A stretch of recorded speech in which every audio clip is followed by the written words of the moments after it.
and welcome to another evening of frank conversation here on Hard Copy. I'm Maokwe Ogun Yusuf. A little over a week ago, young people under the Not Too Young to Run campaign took to the streets of Abuja, undertaking what they called a day of action. The purpose, they claimed, was to ensure that a particular constitutional amendment, which they could ultimately see, which would ultimately see more young people run and win elective offices in Nigeria's political landscape, is not refused presidential assent. The Not Too Young to Run bill seeks to alter sections 65, 106, 131, and 177 of the 1999 Constitution of the Federal Republic of Nigeria to reduce the age qualification for the office of the president from 40 years to 30 years, governors from 35 to 30, Senate from 35 to 30, House of Representatives from 30 to 25, and state houses of assembly from 30 to 25. The bill also seeks to mainstream independent candidacy into Nigeria's electoral process. Well, so far, it's been met with overwhelming support from both chambers of the National Assembly and has secured more than the minimum two-thirds support needed from the state houses of assembly. But looking at the current average ages of governors and members in the national and state houses of assembly, have young people set their priorities right? Is age really the barrier militating against young people seeking elective offices in the country? Well, my guest tonight is the convener of the Youth Initiative for Advocacy, Growth and Advancement, YAGA. His name is Samson Itodo. Samson Itodo, you're welcome to Hard Copy. Pleasure to be here. Well, let's start from here. Just last week, we witnessed a lot of energy on the streets of Abuja. You had undertaken, your group had undertaken a march, I think in conjunction with some other groups, saying it was a day of action, urging the president to sign the bill. Did you get word that it was already with the president, or was your action preemptive? That was a preemptive action we took as a movement to engage the president, because the Constitution provides that the president should assent to a constitutional amendment bill. We're very aware that the National Assembly is yet to transmit the constitutional amendments to the president, having received the amendments on the 1st of March from the states that have considered the constitutional amendments. And we had called on the National Assembly to, without further delay, transmit the bills to the president for assent. So what we did was a preemptive action. First, to inform the president that this bill is coming, and second, to also solicit his assent for the bill, and to show him that this is a bill that Nigerians across the world strongly support. And as a Democrat who was voted by the people, the same people he seeks to represent, have said that they want this bill passed. And they said that through their representatives in the National Assembly. They also said that through their state house of assemblies. So that was basically the message, because we're actually in the season of decline of assent on some bills. But we wanted to tell the president it will be political suicide. We heard that from quite a number of the respondents who said that they did not want it to get caught up in the politics of the day. Yeah. How big a threat do you think the politics of the day is to that bill getting assented to? I think it's so much of a threat. First, the 8th Assembly, the 8th National Assembly and this current executive have had a Cold War and very, very, very frosty relationship. And this poor legislature-executive relationship has, to a great extent, impacted on the quality of governance and even the pace of governance. And concerned by that was why we took that action. Because what you clearly see from the elites, it's just a contest of power and a contest between the elites, and it's not in the common good.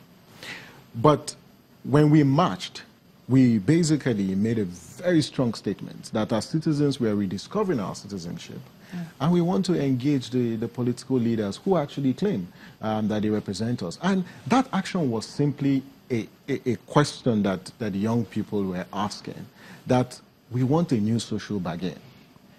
And we have demonstrated that over the years through the Not Too Young to Run campaign. But are you not scared that any provisions in the bill itself could prove a challenge? Say, for instance, the fact that you're also looking at independent candidacy, which could be, might prove difficult to implement. When you look at what our slip already looks like now, that's the voters' slip already looks like now. How much more if we implement, say, independent candidacy, for instance?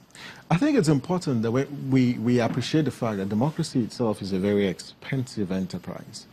And when you talk about democracy, when you take inclusion from democracy, democracy loses its vitality. And on the strength of that, it is important that we institute or establish mechanisms that provide a space where qualified citizens can actually actualize their political ambition, because it's a democracy.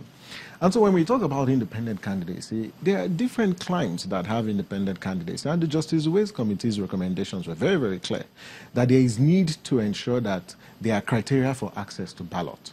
And it's not just going to be free for all. Why does it have to be on this bill? No. Sadly, the State House of Assembly didn't pass the independent candidacy amendment, same as the 7th Assembly, and there are diverse reasons. There are logistical implications when it comes to elections. But again, you look at the political parties. The clamor for independent candidacy is just an indicator that you've got very, very weak political parties that are not necessarily political parties in the true sense, where they provide an avenue for the actualization of political ambition or interest of citizens. So let me get There's lack of internal party democracy in the political parties. You don't even have real political parties in the true sense of the word. A lot of people understand the challenges, with the political parties, and will understand why you want independent candidacy. But can you explain why it is that it has to be with this bill, for instance? Is there any connection between that and, ensuring that young people are able to participate in politics? There are diverse challenges when you talk about youth participation. There is the structural that deals with the age, but then you also need a platform to run. Now, while we're advocating for independent candidacy, it's just that recognition that you've got political parties that would not necessarily cede the space for young people to participate or even give young people party tickets. You still have the hegemons who have hijacked the political parties. And so it was still going to pose a challenge for young people. Again, you also have the cost of politics, which are some of the challenges that young people face.